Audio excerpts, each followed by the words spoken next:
We're gonna go ahead and get started, and latecomers can just miss the beginning, huh? That's what you do. Sorry. We'll fill in. Missed the prologue. My name is Robert. If you don't know me, I do a lot of our adult programs, our teen programs, and children's programs. And the reason why we're doing this one is Frank is a really good friend of mine, and he hosts a satellite radio show in the morning on Sirius XM radio, satellite radio. And as I was driving to work one morning, he was interviewing Deborah on the radio, and I stopped and listened to the whole interview and was late to work because of it. I'm so sorry. That's okay, but I figured, you know, it was such a good interview that I actually was willing to be late to work and suffer the wrath of my boss. And where were you? I wanted to present that program here. So I called Frank and said, is she still there? Let's see if we can do a program here. And she wasn't still there, but I found her email online and I emailed her office and they said yes, and Frank said yes, and like in one day we put together a program, and I'm very glad that you all came out for it. It's an amazing exhibit, and we'll hear a whole lot about it. And after the program, definitely go there. It's at the May Company building. The May Company building, right next to LACMA, and that's going to be the future home of the Oscars museum. So, without further ado, welcome Frank DeCaro and Deborah Nadoolman Landis. Perfect. I was telling you before this, we got such tremendous response to the interview, and Deborah made it so easy for me. And it was not only was it something I was genuinely interested in, but you were just captivating, and it was great. And so the moment he said, "Would you like to do this?" I was like, "If she'll do it, I'll do it. I'm there." Okay, Frank, don't raise anybody's expectations. Semi-captivating. Okay. I went to see the show yesterday, and I kept thinking of those infomercials where they say, "But wait, there's more," because you go into a room and you think, "Oh, this is good. I'm so glad I came." And you wander around there and you look and you read everything, and it's so interactive. And oh, there's another room, and you go in another room and you say, "Oh, this is even better." And you poke around, and then you're about halfway now, and then no, not quite. And then you can. It's like keep tickling me, and they do, and Deborah does, and the costumes are amazing. I was so taken with it. It's a wow, it really is. Thank you. Has anyone seen the exhibition? Woo! So, what do you think? Right? Amazing. So, thank you very much. You walk in. I'm sorry. How long will it be there? The exhibition runs until March 2nd. So it's up for 3 more months. It's open every single day except Wednesdays. So it's open all weekend. It's open until 8 o'clock in the evening on Friday and until 7 on the weekends. I just wanted to say, you walk into that first gallery, you really have to pace yourself because there are 4 galleries the size of that first gallery. And you have no idea of knowing that what's to come. And you really are. You're so taken with everything that you're seeing, and it made me really happy. And I have to tell you, I would have been there. We were there twice as long as I thought I was going to be. And if we had not had someone giving us a tour, I would have stayed even longer. It would be like my 2 o'clock became a 3:15. Let's just put it that way. So. Has anybody been to the exhibition twice yet? Okay, so 3 times. No, not yet. Twice. Well. Because it's the kind of exhibition you can go see twice, at least maybe twice. Takes a lot of time. It's very layered. And there's a gag in the birds exhibit that made me giggle a lot. There's a map of Bodega Bay. That's right. Just watch that map. If you miss the map, stay there until it comes back. Is the exhibition free? No. No, exhibition is $20. So But there's save a student discount. Student discount and senior discount. Okay. So yay for that. So let me ask you, now if you don't know, Deborah is responsible for many things, including the costumes for Indiana Jones and the Blues Brothers. So nothing iconic there. Either one of them. You see the Indiana Jones costume and you're just like, there are any number of moments where you kind of have your breath taken away because you're standing there next to Someone said it was as close as you get to actually to being with those actors, and I thought that was kind of a good way. Well, and the very funny thing is, Frank, some people, and I know they do this to other costume designers, but I've had people say to me, "You know Harrison Ford?" Oh yeah, I mean, I've seen him in his underwear. So you know Harrison Ford's inseam. So it's a funny question. That jacket and hat at the exhibition, and I have to say that a couple of things, because we see them so often, like you were talking about Christopher Reeve and the Superman suit flying above you, and the Indiana Jones jacket and hat, and even Darth Vader. Those are the original costumes from the first films, and they were worn by the actors. As someone said, Marilyn Monroe's DNA is on that dress, right? So there are no reproductions in the exhibition, and where Indy's jacket and hat are concerned, and it's not that it's important to me, but I know it is important to some people, that's actually the first jacket from the first film and the first fedora from the first film. And Darth Vader is actually that Darth Vader, which we see at every Halloween and every theme park. That's actually George Lucas's own costume that was worn in The Empire Strikes Back. So these are the first, the special ones, the ones that everything else was copied from. I was going to say, it's sort of the difference between seeing the Beatles or seeing Beatlemania. This is seeing the Beatles. Yeah, it's a #1 costume from the films. And yeah, well, I want to ask you, how did you first, because I want to know more about you, how did you first get into being a costume designer? I say this, and I don't mean to be facile, but I think I was born this way.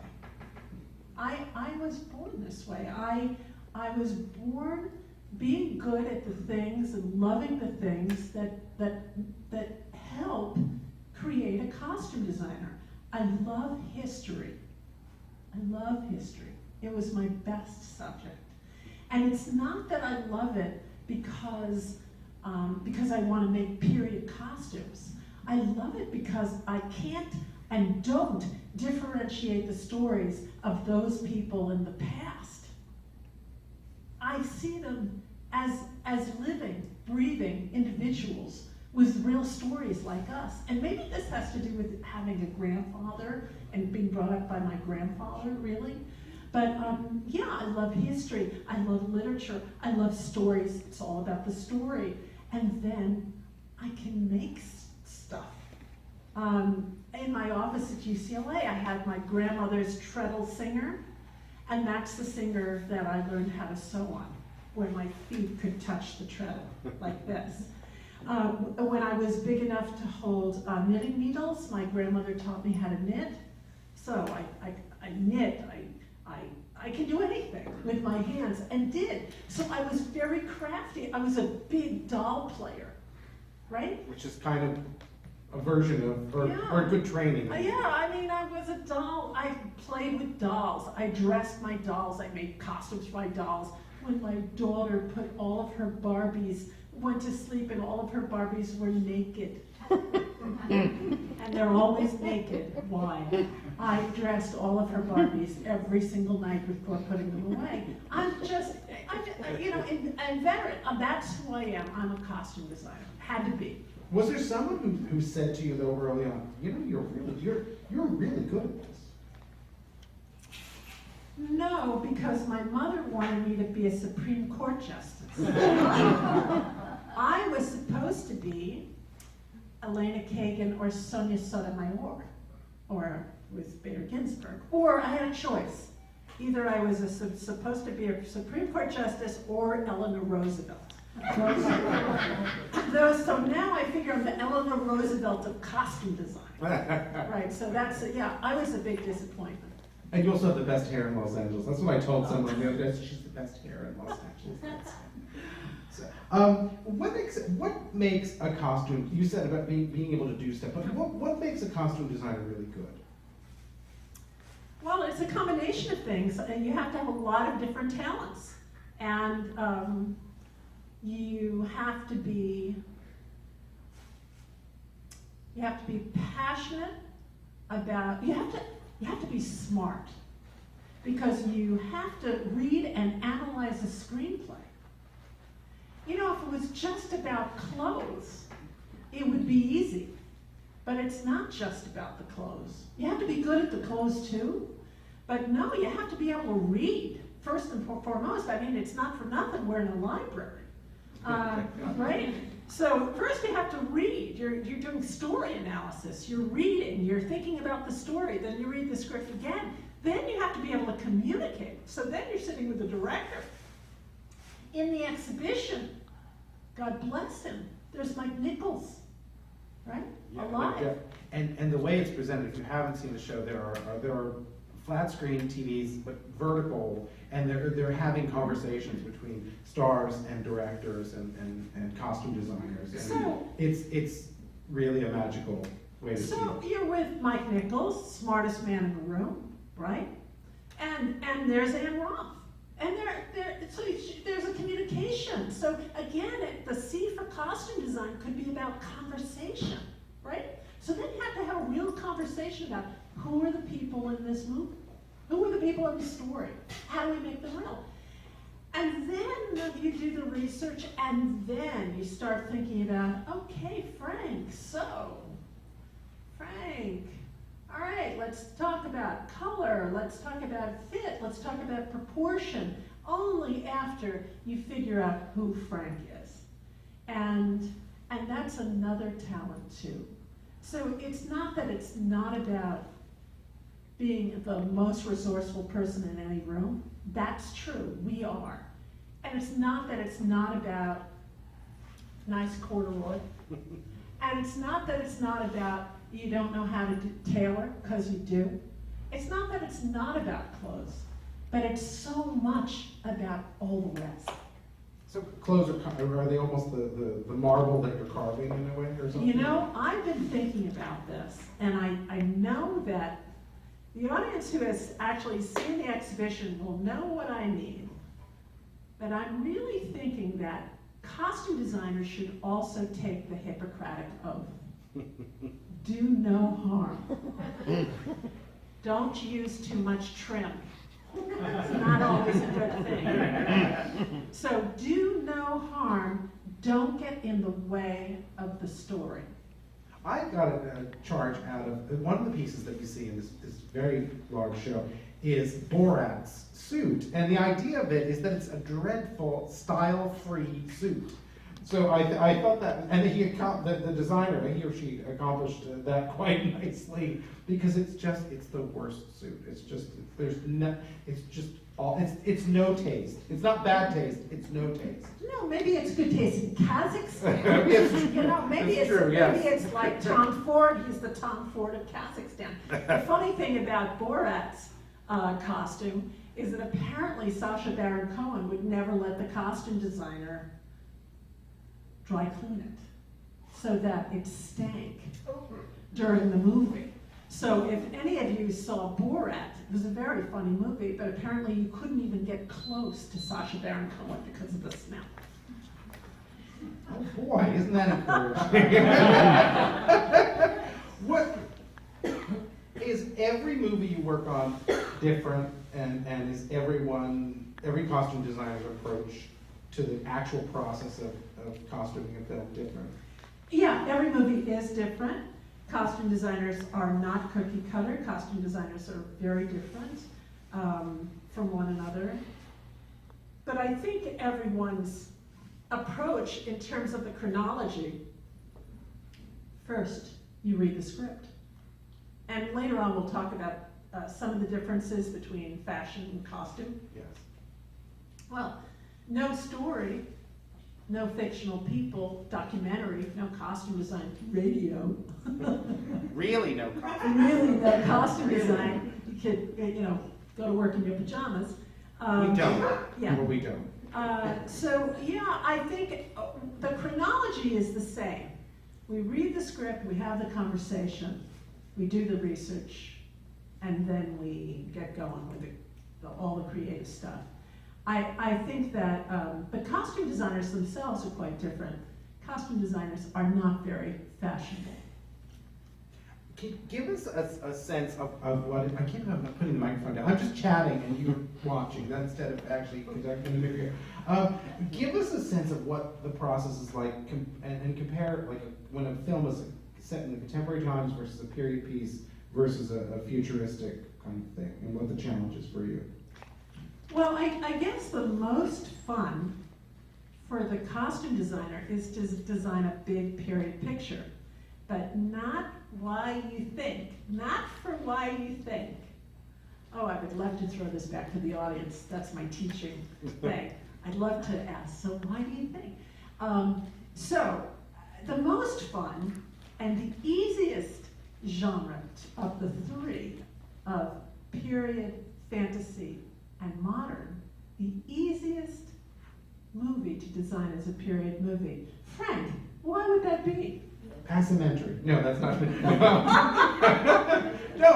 not the only one who knows what that I don't is. remember what it is either. I just knew it was the right word. Anyway, let's just throw that out there. No, I think because you can actually do research and then go from there. And one of the interesting things that I was saying to you before that was the idea that period pieces also reflect the period in which the film is made, not only the period in which it's set, which I thought that's very clear in the movies. But you see things from Cleopatra, various versions of Cleopatra, and it's fascinating at the exhibit, Hollywood Costume. But I would think that, from what I learned at the exhibit, future is the hardest because you can get it wrong. Or no, I take it back. Contemporary is hardest because it kind of has to not show up in a way. Yeah. But future is hard because it can be dated so easily, or you can get it really wrong. Yeah, you get the A. That's what I learned. Yeah, you got it. Period is easiest also, and maybe most importantly, period is easiest because the director, the studio, and the producer, and the audience, expects that you know what you're doing. And that what you see on screen, that feels like Dickens, Downton Abbey. It feels like the way it was, right? You're the expert. It's pretty, right? Modern films are the most difficult to design because we all get dressed in the morning and we're all experts in the now. And it's really hard for actors especially to change themselves because that's their job. Their job is to transform.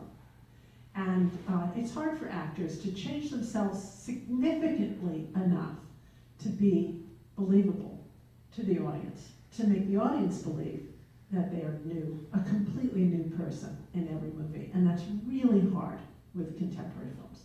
There was a wonderful part in the exhibit about Meryl Streep and all the different guises that she has, and you get to hear her speaking about it. And the thing I came away is when she talked about how people keep trying to make her sexy, and I thought that was very revealing. It was like, I don't think she thinks she's sexy in any way, which I thought makes you want to like her. You like her even more for saying that, Oh, she was adorable. She was adorable. And did you see that?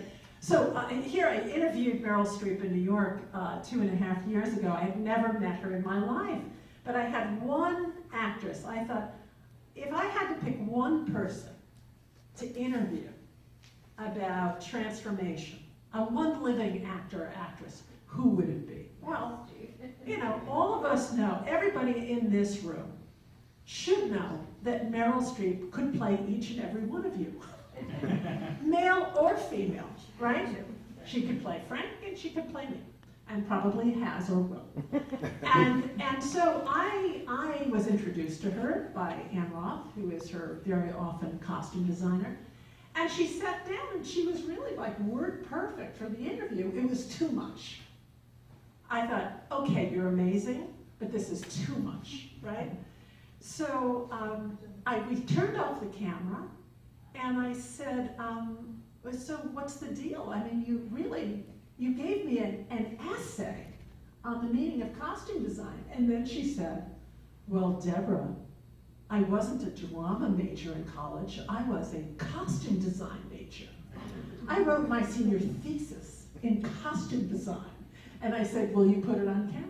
And she did, and it's in the exhibition. Yeah, because she says I'm a pain in the ass for costume designers because my major was costume design. Well, I mean, you don't want to discount everybody else's work, but if there's like Meryl Streep, and then there's the space, and then there's everybody else. That's right. There's there's a number of open slots before you get to everybody else. She's astoundingly good. So speaking of astoundingly good, the first thing you see when you go into Hollywood costume at the May Company building, I'm doing radio. See, am I doing the ID there? That's what you do. I'm enjoying it. I don't know who these people are, but I'm enjoying it. But I was going to say, the first thing you see is Edith Head's 8 Oscars. Yeah. Now here's my question. Was Edith all that in a bag of chips, or what was she good at taking credit, or a little bit of both? Was she really is there a reason she's the best known costume designer ever? Okay, but you said a few things. Okay.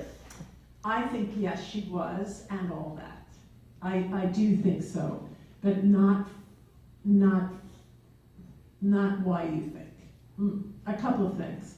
When I was a young designer, and Edith Head still had an office at Universal Studios next to my husband John, as a matter of fact, I did not seek her out. That was a mistake. And some people in this room might remember this. Edith had a very bad reputation in her later years. What happened was, she designed the Sting and won an Oscar for it. Sting was mostly men's clothes, all designed, and she had a lot of help and a great team. And she thanked no one, right? Took that Oscar. I thanked the Academy and no one else. So she had a very bad reputation, as it's all about her all the time. So as a young designer, I never sought her out. That was a mistake. Later on, as I started really drilling down deep, deep, deep into costume design history, Edith wrote a couple of wonderful books and was often interviewed. And when she had the opportunity and she was asked to be on the Art Linkletter radio show just after the Second World War, she went on and she became the dress doctor. And then Art Linkletter went on the air on TV and she went on. And have you seen a picture of Edith? If you haven't, she's Edna Mode. Yeah. Okay, She's not so beautiful, Edith. Yeah. Not so beautiful. And I think there was Diana Vreeland, and she was the That's true. Diana of fashion. That's true, but not so beautiful, Edith. And you get a feeling, she always wore good dark glasses, you got a feeling she had a reticence, but she pushed herself. Well, Frank, she made herself the emblem of costume design. People knew there was a costume design profession because of Edith. And because of what Edith did. Edith is the one who created the field. She's the one, and when you read her work, you'd think that Edith Head would just be talking about glamour. You'd think Edith Head would just be talking about movie stars. But when you read Edith's interviews, Edith was all about, first, her directors, Mr. Hitchcock, Mr. Wilder, Billy Wilder. She talked about her George Stevens, she talked about her directors, and then she talked about the work and the work that they did together. It's important. She left an important legacy in history of Hollywood in her writing. So I am filled with admiration about Edith, and I've become a huge fan and admirer, and too late. But that's an interesting distinction, of the idea of putting a face on the profession, and, Yes. and that is being a big accomplishment. Because it's true, that makes up for not thanking people for when you're winning this thing. Well, I mean, look, she designed Sabrina, but when she won the Oscar, and the Oscar for Sabrina is at the Hollywood Costume Exhibition, she neglected to thank and credit Hubert de Givenchy, who designed the gowns and the little black dress in Sabrina. So she neglected to thank important people, and at the exhibition, I thanked them, and I credited And she's dead, and it's a good thing too. She's in the Dead Celebrity Cookbook, by the way, with her chicken casaladera recipes in the lobby, just to put a plug in there. Yeah, Now, we talk about Givenchy and Edith Head, and one of the things you talk about is the difference between fashion and costume design. And that is something you'll learn when you see the Hollywood costume exhibit. What is the relationship? Which direction does it go? Is it fashion to costume design to fashion? No, it's not that. I make a distinction because there are a long list of distinctions that maybe you should know about. For instance, hands up, how many people could, how many people recognize the Indiana Jones costume? Hands up. Who recognizes Indiana Jones? Okay, who can pronounce my maiden name? Okay, so my maiden name is Deborah Nadoolman. So my parents knew that I designed that costume. There are no labels saying Deborah Nadoolman in those leather jackets. No, right? I have no label. I have no license. I do not own it. When dolls and hats and jackets are made, do I make anything? No. I hate this story. Okay. I am work for hire. And every costume designer working in Hollywood, no matter if they're designing for Marvel or anything else, we are work for hire. You really don't know our names. And you probably don't know the names of the wonderful designers who designed Downton Abbey or Game of Thrones or Mad Men. You probably don't know their names either. So this is a big distinction because our commodity is the movie. We want you to love the movie. We work on a team to create something else, to create a journey for you, a journey for the audience. That's our object, right? We're part of the creation of an artwork. In fashion, either you know my name or you go broke. Your name, Calvin Klein, Donna Karan, Ralph Lauren, on and on and on. That's Michael Kors, all of the names. They're their license and their brand. And they have to build their brand and their name. And it's a commodity. And God bless them. They have to know what we want to buy a year ahead of time or 2 years ahead of time. It's a completely different business. I'm looking for the perfect 3 yards, right? It's a completely different business, and it's fascinating.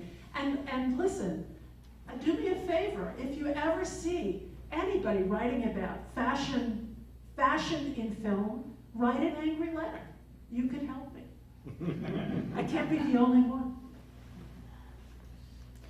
Does that make sense to you, Yes, Frank? it really does. I think, Frank, yes. you told me that you wrote for fashion for so many years. I did. I covered fashion in a previous life. I wrote about fashion for 12 years, and the most prestigious. I wrote a little for Vogue, but I wrote a column for the New York Times style section. But I always felt like the fashion outsider. So it was it was an interesting, because I'm colorblind for one thing, so that's a weird thing. Fashion editor, and my taste makes Liberace's look subtle, so it's a little. I do. I have my house doesn't look like that, and I don't dress that way, but I'd like to. Frank, I'd like to too, and I told you, I'm going to retire to Vegas. How did you decide we have to do this show, and what was the scope of the undertaking at the beginning, as opposed to this giant, wonderful show? Was it always a spectacular? Yeah, it was always meant to be a spectacular because, I don't know, this can be really boring, and it's probably, this whole thing is not what you expected, but neither is the show, I suppose. This show is totally political. Did you see it as political? Actually, it's not like it's over your head political, but you can just tell from what I was just saying about ownership and work for hire. It's just I felt, I was president of my local, the Costume Designers Guild. And at a certain point, I thought, nobody knows what we do. And I'm really sorry, I have to bring in that female thing, that costume design is considered women's work, whether it's practiced by women or by men. And at the Costume Designers Guild, it's really 83% women. So this is a field that's mostly practiced by women, mostly undervalued, underpaid, and largely ignored. And it doesn't help that we don't have publicists. And that's another difference with the fashion industry. They have $1 billion marketing. They have to sell. Well, we don't have anybody helping. We don't have any helpers or facilitators or anybody talking about our value, what our contribution is. In fact, you could say the best costumes are the ones you don't notice. So if you're going to a movie and you fall in love with the movie and you love the movie and it's a drama, probably those clothes are not going to win the Academy Award for Best Costume Design because you never saw them and you don't remember the name of the costume designer. So I felt, really, after writing Dressed, I wrote a book in 2007 called Dressed, A Century of Hollywood Costume Design. That was the big survey book on the subject. I really felt, what's next? Well, how can I, other than my family and my husband and my children and you, Frank, and unless I took every single person in this audience aside and explained the value of costume design to each and every one of you, how could I reach the most people? Maybe let's do a truly grand survey exhibition of costume design. And by the way, and I hope I'm not going on too long, but I was at Diana Vreeland's Metropolitan Museum of Art show as a 22-year-old in 1974. And Mrs. Vreeland's show was really glamour. That's what interested her as a spectator, as an audience member, glamour. But I'm a practitioner, right? And now I'm a historian. So the Hollywood Costume Exhibition at the Academy is really written and presented from the inside out. It's not about spectatorship. It's really about practice. And in the book, it's interesting that Diana Vreeland felt no compunction about having things just made that sort of were, well, the costume doesn't exist, but just make it and we'll put it in. She was like that. I mean, that was kind of her thing. It was, you ever see the movie Funny Face, the Kay Thompson character, the Think Pink, whole number, and then she says, "Are you going to wear pink?" And she said, "I wouldn't be caught dead in it." That's kind of the Vreeland. What was the biggest challenge of mounting a show like this? Well, the show, I created the show at the Victoria and Albert Museum in London. And that's a big, venerable institution in London. It's the greatest museum of design in the world. So it's really not a surprise that they backed the show. By the way, the show is a £3.5 million show.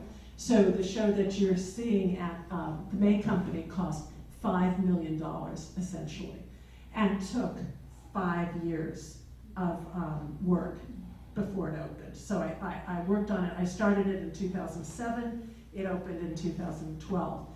And the biggest challenge, well, there were two challenges. The first one was to really push the Victoria and Albert Museum to use media. I did not want to have a show that was just what my friend said, dead frocks on dummies. I did not want to have a show that was just clothes on mannequins. Because I love clothes. But all costumes are not created equal. Some costumes are made beautifully, and Frank, some costumes are not so beautiful. And you know what? It doesn't matter. because all that matters is that moment in the movie. And honestly, it's a very bad idea to have a costume exhibition, a movie costume exhibition, because costumes are just meant to be seen, projected for one dramatic moment. So, you know, I really wanted an all singing, all dancing show with lots of media, with animation. I wanted something enormously entertaining and emotive, because movies are emotional more than anything. It's a journey, it's emotional. It has to work, you have to laugh, you have to cry. I wanted all of that in the room. And that was really a test for the V&A, because the V&A is really about, okay, we're gonna put this bottle on display, and we're gonna light it, and that's it. And put a card next to it. And say That's what it, and put the label right there, and that's it. So I had to just take them with me about, you know, this is the history of the movies. Yeah. Well, they got the message, because I think the David Bowie was after you, the David Bowie Yeah, was you in, bet. and it was the same sort of immersive sound, light. Oh, why? So when you go see Hollywood costume, you walk in and it feels, to me, it feels like you're walking into a movie theater, That's right. because the lights are, it's a low level, the lights are low. You could kill yourself. But there are people with flashlights, so it's Yeah, good. yeah, the Ushers people- almost. Yeah. ushers, swinging those flashlights, yeah, it's loud, music is loud. I'm married to a man who, when we go into a theater for a screening, he goes to the booth and says it has to be louder. You know, you have to be immersed, it's immersive. Yeah, it's loud, there was a score. I had a score written for the exhibition. I don't even know whether that's ever been done before, but there are 60 minutes of new music taking you through the exhibition. Well, who would say no to you? I can't imagine anyone would say, no, Deborah. Who would say that? They did, but I had tantrums.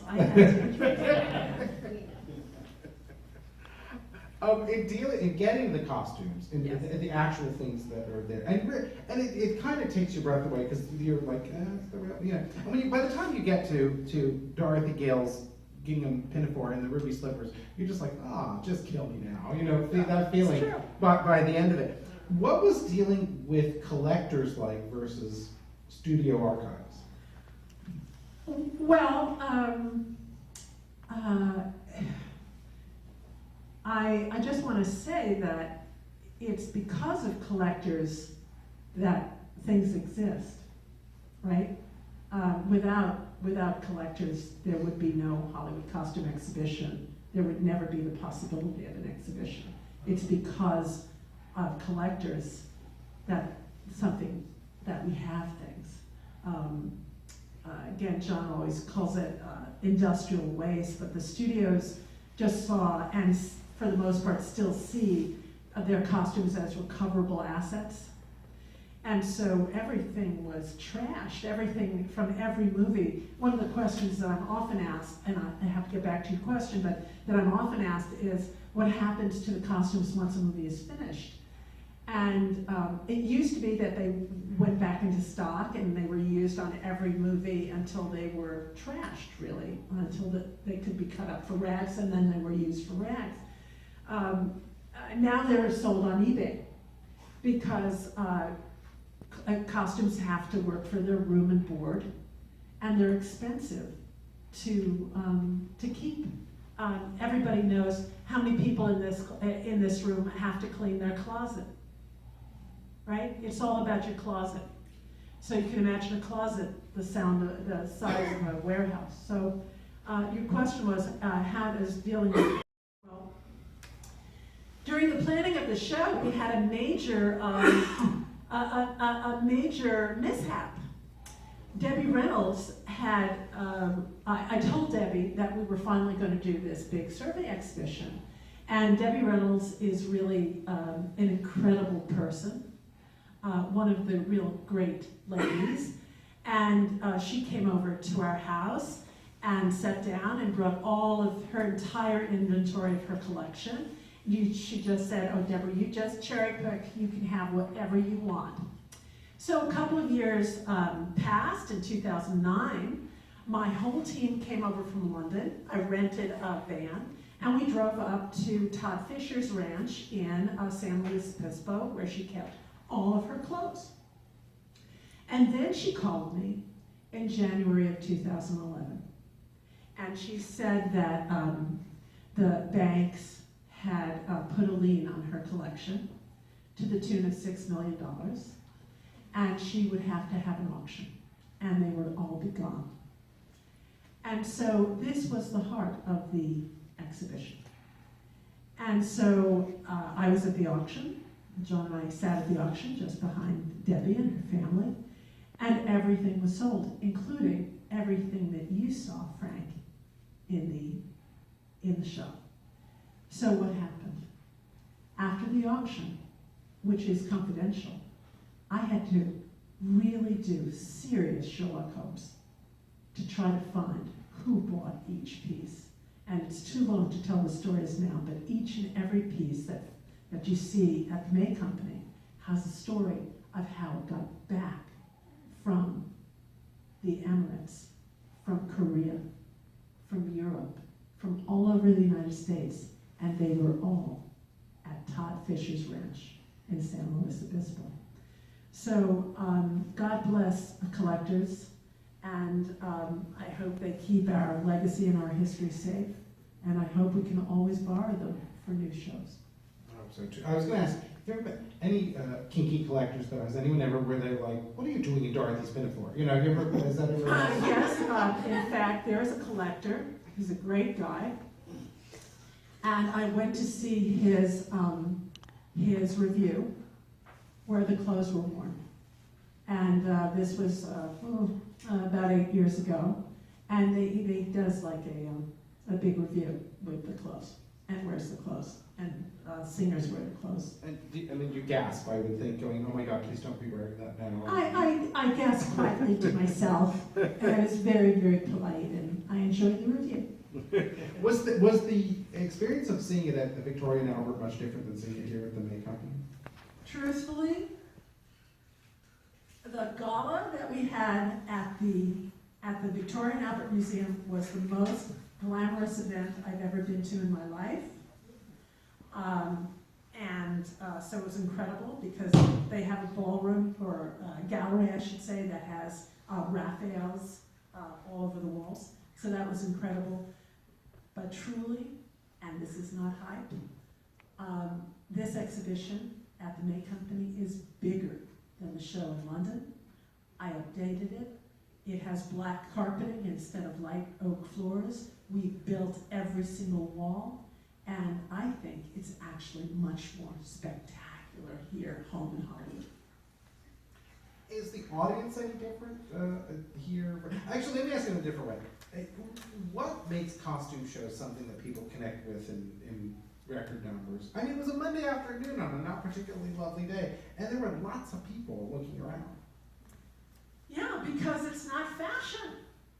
It's not fashion. You're not looking at dresses. You're looking at people, and people that are.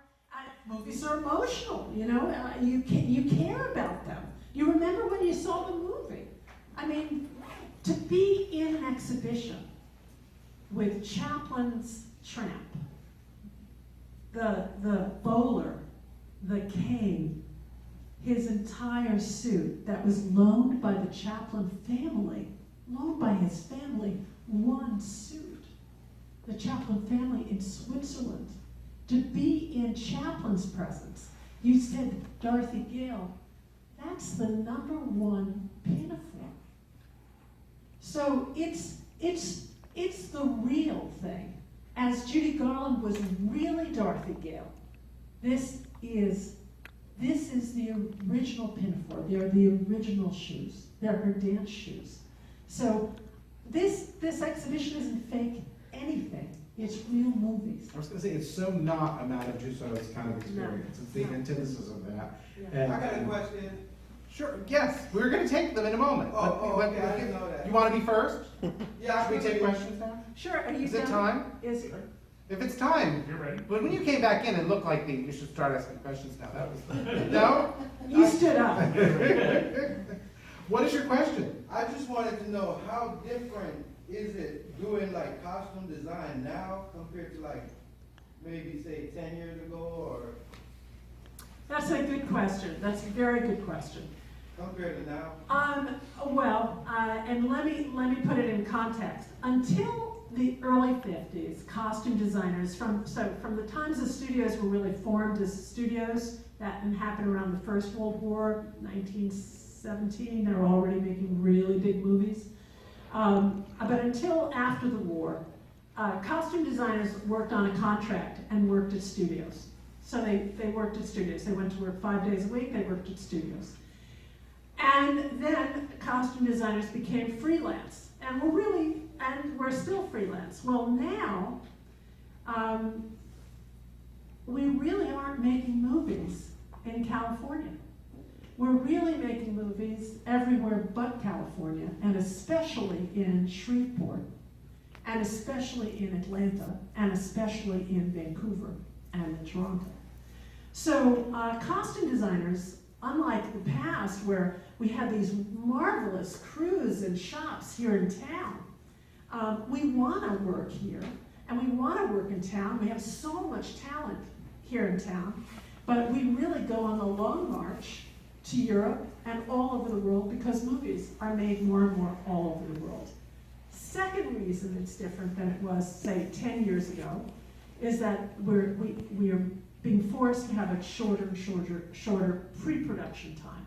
So we read the screenplay, and within 4 weeks we're shooting.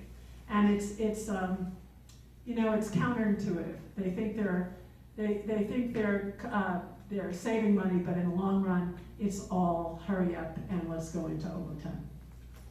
So let me ask you, it was fascinating to me in the exhibit that CGI movies have costume designers. And I thought that was an amazing, I never in a million years would have thought of that. And Avatar, which I came out of going, I like that. How did that happen? I don't know why. It's like they're big, they're blue. I'm not going to like this, and I love it. I know. I have to drop a name.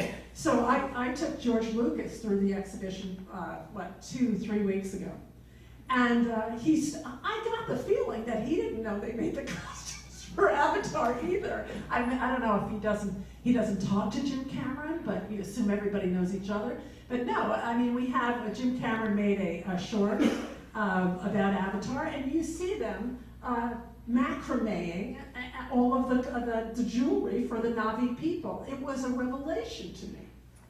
Yeah, I think, and for your audience too, when they see that. I think that's an interesting, because I mean the technology with that is amazing, and how that has changed as well, and the challenges that brings, which is something we get to see. So before we ask other people to come up with questions, I have one more on my list that I'm dying to know. What do you do when you're watching a movie and you either really love or really hate the costume design that you're watching? Well, remember when I said the Hippocratic Oath? Costumes should not get in the way of the story. And what I do is I talk constantly to my husband and just tell him, boy, these costumes suck. like every single other person in this audience, these costumes are so bad. I can't believe this costume. But you know, the truth is, if you love the movie, if everything's working in the movie, usually the costumes are okay. That's all I care about. I'm going to say the following words. The more costume designers talk about the clothes, the more we diminish our value and our contribution to the story. How do you like that? That showed them up. Oh, I want to ask you one other thing. It's on No, I know. I surprised you. Yes. No. I love clothes. Don't get me wrong. I designed Coming to America. I mean, I love gowns. I love trim. Don't get me wrong. I love all of that. I'm all about that. But really, what is it about? When you really, really, really, really, really get it down to it, it's really not about the clothes. It's really about the movie. You want to love the movie. You paid money. You're going to see a movie. You want to You wanna live your life, right? Yeah, for that time, yeah, you don't want to be taken out of it at all. No. Not by a cell phone or anything. You just Or wanna- even by, Or by what you're seeing. or even by the most beautiful dress written and worn at exactly the wrong moment. So, the right dress at the right moment. What's when somebody came on screen, you're like, wow. Okay, so I'm gonna act this out. You know how there are moments in movies where the actress, it's all about this, she opens the door, right? And then it's usually Dietrich. Okay, she opens the door, and then the camera starts at her toe. And you go slowly up her toe, and she's like this,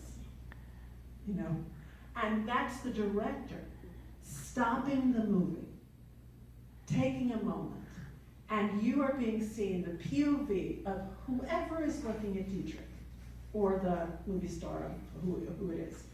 But that's the director's choice, so that you could all say, hubba hubba, right?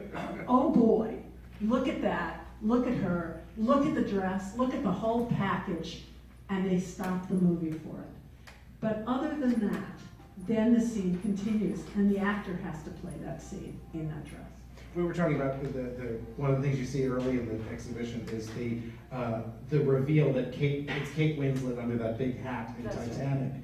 And it's like, that's such an old-fashioned but timeless kind of thing. That's right. The head lifts up from the hat, and you see that it's already like, it's the reaction, which it was just, I think, exactly what they're going for. So what questions do you have? I'll call it. Yes, you've seen the show twice, so knock yourself out. Get us started. You said that nowadays we only get 3 or 4 weeks to prep. How long did you have to prep for Indiana Jones? So for Raiders of the Lost Ark, I started in January here, and I think it might have been January, maybe it was even before Christmas, could have even been November, and then we left for London to start shooting. We left for London in May. I think we left for London in May, yeah. So from 4 months to 4 weeks. Yeah. Wow. But there are people now, I have friends who are designing Avengers and Thor and Captain America, and they have a year. They have a year because the clothes are so complicated, and there's so much R&D, and every new Marvel movie they have to, the metal stuff gets lighter, and there's specialty costume people working, so, Merchandise. and the merchandising and getting the toys ready and all of that. But on a regular movie, it's just tight, shrink. It's shrunk up. Okay, so that was a question for your first visit. What's your second question for your second visit? The first visit for me was all about looking at the clothes, and the second visit was more about investing in the curation of it. And I have to say that I love the way you put Ming next to Darth. Amazing. I love that you put 2 Supermans together. I love that you put the 2 Glenn Closes together, the 2 Dalmatians. My weepy moment was the illustration of your story earlier, the value that we bring to, because I'm a costumer as well, that we bring to the film, and you showing that scene from The Bourne Identity. And that illustration, it made me weepy both times. Oh. I think everybody in the industry should watch that. Okay, well, That's not really a question. Yeah. That's okay, but you didn't do at least you really asked a question before. Yeah. Because when people get up and say, it's really more of a statement than a question, they should be vaporized. Because you already answered what the question would have been. well, look, some of that, like Bourne and Big Lebowski, and when I interviewed the visitors to the V&A, I interviewed visitors to the Victorian Albert Museum, and what I like to do, and this is the commonality between fashion and costume, which is that in essence they're both about us, they're about identity. And so what I do in my classes is, and I often do this I often do it anyway, is I would ask you about your boots and then your socks and then your shoes and your jacket and your shirt and your undershirt and your eye frames. and I would ask you how much you paid for them, when you bought them, and who you were with, how long you've had them. So I would be asking you specifically about each and everything that you were wearing. Because ultimately, the truth is that a costume designer has to know who you are, who the character is, who that person is before we design for you. So if I was, and that's really what that was all about. So identity is the key to costume. You mentioned the Big Lebowski. One of the fun things, the tidbits you learn at the show is they bought the bathrobe at Marshall's, and they bought like 6 or 8 of them to do it because of the wear and tear on them. Which I was saying, they came from Marshall's. I love that. So another question? Yes. What would you say, excuse me, is the ratio of things that you completely create from fabric and sew yourself to things that are store-bought? And has the internet helped you with sourcing in either way, just from raw materials or store-bought? Okay, that was 2 good questions, which was what's the percentage about make to buy? So here's my answer. It's always different. Always different. I have a friend who designed, what was that show about something housewives on TV? Desperate, right. Desperate Housewives. So I have a friend, Kate Adair, who designed Desperate Housewives. And it was a contemporary show, but you know what? Sometimes it would just take too long to find that matching skirt. So she'd buy 2 yards, totally contemporary show, and she had it was a cost-benefit ratio. She'd make the skirt, she'd have the top, but make the skirt because it was faster, and she made it up. So you know, or you should know by now, you've spent an hour with me, that costume design is the here and now. So if we lock the door right now, and I made everybody change clothes right now, but we cut the clothes that were just in the room, that would be costume design. If I said, lock the door, we're not going to really lock the door. Lock the door, we're going to put on a show, and then I redressed everybody, that would be costume design. So in fact, the drawing and the designing and the manufacturing, that's great, that's part of it. Oh, this is really bad, but really, all the costume needs to be is appropriate. Not beautiful, just right. Right for that narrative and visual context, that moment.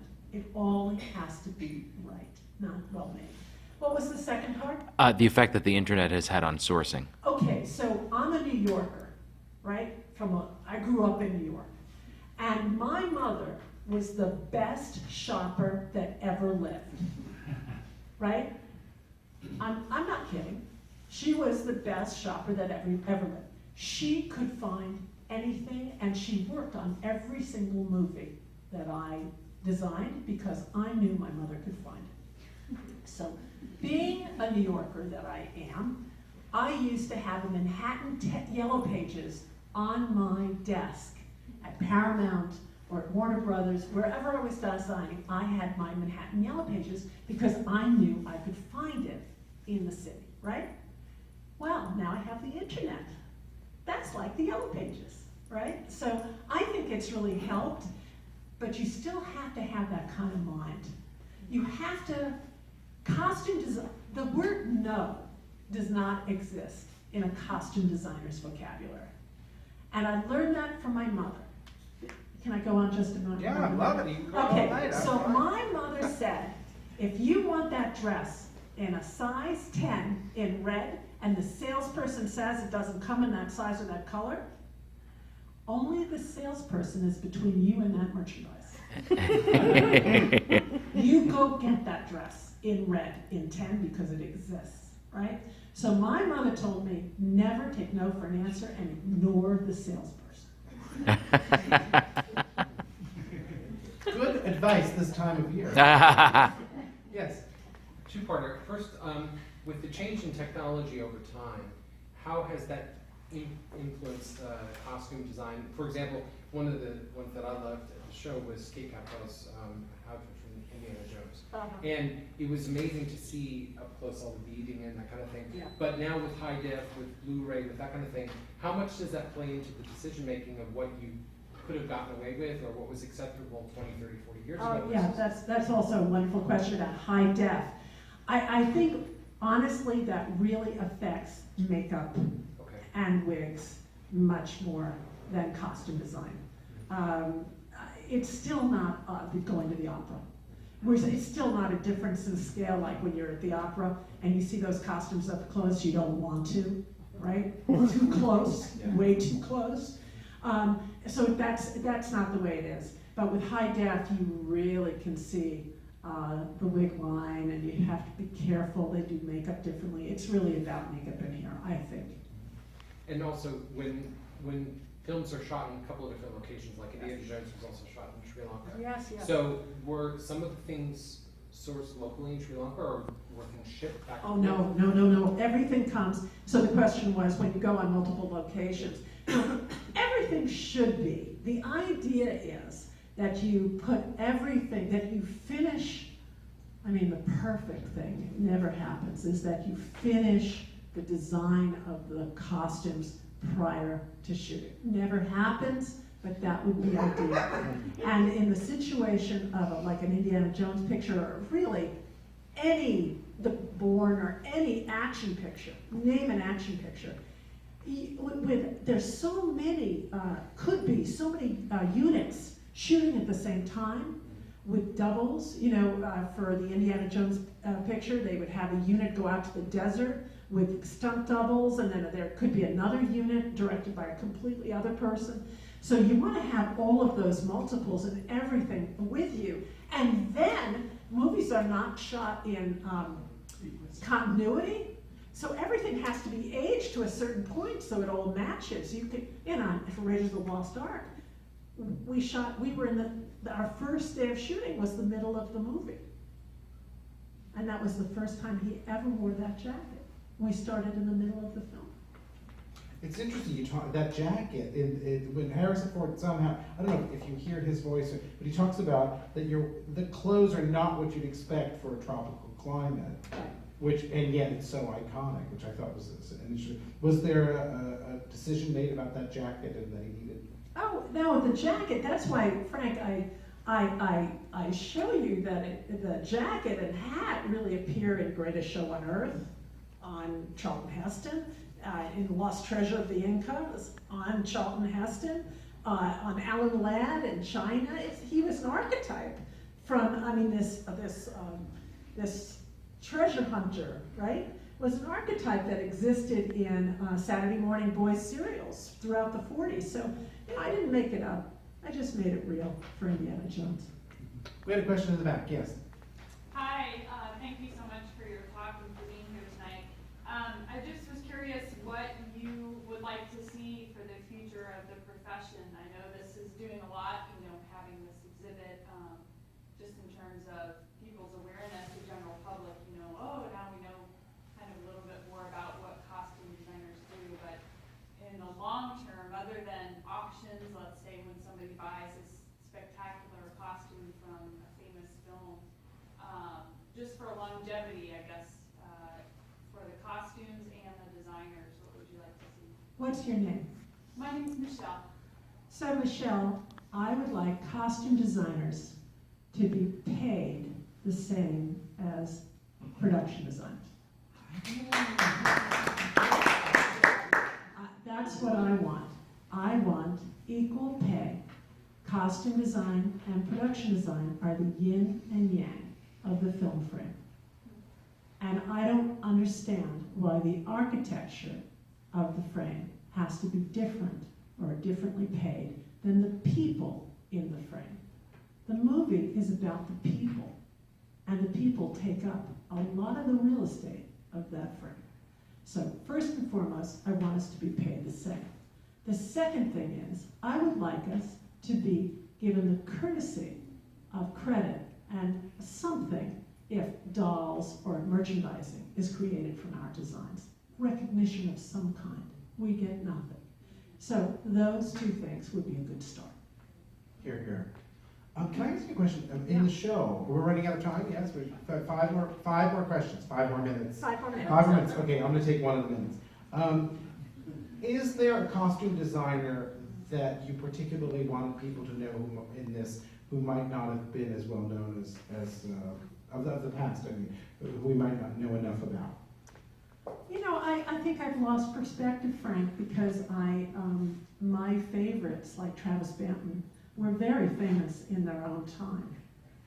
And in fact, Red Turner tells a wonderful story about Travis Banton.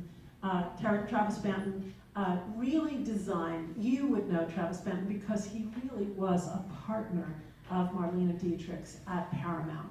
By partner, he really designed her clothes for all of her great Paramount career, but also designed for Claudette Colbert for all of her Paramount pictures, Carol Lombard for all of her Paramount pictures. Edith took credit, but he really designed all of Mae West's early movies. So he was a brilliant, brilliant person, and came from Texas, had an early successful career as a fashion designer in New York, and then came out to Hollywood. So I love Banton. Banton had a terrible drinking problem. Red Turner tells the story that Travis Banton worked for Dinah Shore, designing her gowns for the Dinah Shore show. And one day, I guess it was in the 60s, Red was coming out at NBC and saw Banton hitching onto the 134 freeway because he had lost his license so many years before. So, I mean, Banton at a certain point, people didn't know who he was, but I don't know, I'm a TCM watcher, you know, and his work is all over TCM. You said that the profession is 83% female, 17% male. What percent straight male? I think we have a couple of closet straights. Okay. Okay. We have a few closet straights. Okay. Yes. When the costume exhibit is over in March, Yes. where do the costumes go back to the collectors? And will there be any kind of permanent costume exhibit in the Academy Museum when that opens? Everybody's asking two questions, and thank you. Yeah, those were good questions. What happens? Everything goes all the way back to every costume in the Hollywood Costume Exhibition goes back to its home. How many lenders to the show? 63 lenders for 140 costumes. So Dietrich's Morocco Top Hat and Tails goes back to the Deutsche Kinemathek in Berlin. And the Virgin Queen and some of those others go back to their private collector. They go back all over the world. Look, I was at Mrs. Freeland's show at 22 years old. I'm 62. It took me 40 years between these big survey exhibitions. I don't know if there'll be another show like this in my lifetime. I don't think so, right? This was a very unique moment, right? So it's up until March 7th, and then it goes back into everyone's closets. Chaplin back to Switzerland. What was the second question? It was, will there be a costume component to the new museum in the May Company building? Well, the Academy owns the Ruby Slippers, and to their credit, they asked for a Jared Leto's rayon costume from Dallas Buyers Club, which is and beautifully placed, I must say, which is in the exhibition. But the Academy, it doesn't have any intention, really, of accruing a big collection of costumes. I said costumes have to pay for their room and board. They're incredibly expensive to keep. And so I don't know if there'll be a permanent exhibition. I certainly hope that when the museum eventually opens, there'll be another costume exhibition of some kind. There are plenty to do, plenty of designers to talk about. You have one last question. Tell us your question, please. You have such a wonderful opportunity at UCLA to shape the future of costume design. And so, well, again, this two-part question. What is it that when your students go to the costume exhibit, what's the primary message that you would like them to take? And then how do you see this exhibit helping to shape for you and for your students the future of the field? Thank you. I was given an endowed chair at UCLA. So I am the David C. Copley Chair of Costume Design and the director of the David C. Copley Center for Costume Design at UCLA. Now, David Copley, who was my age, died 2 years ago. He had one of the largest collections of Hollywood costume illustrations in the world. He had almost 1,000 drawings. Those drawings are now at UCLA Special Collections Library. And you can book time to go see them, and they're an amazing group of drawings. So he gave me this wonderful gift of this endowed chair. And I mostly, of course, I have MFA costume designers in my program at UCLA, but I also teach directors, producers, screenwriters, and people who make movies. And with my directors, when they say, I don't know why I'm in this class, I can't sew. I always say, but can you read? Right? Can you read? And did you write that script you're going to be directing? Yes. Well, let's bring the people in your screenplay to life.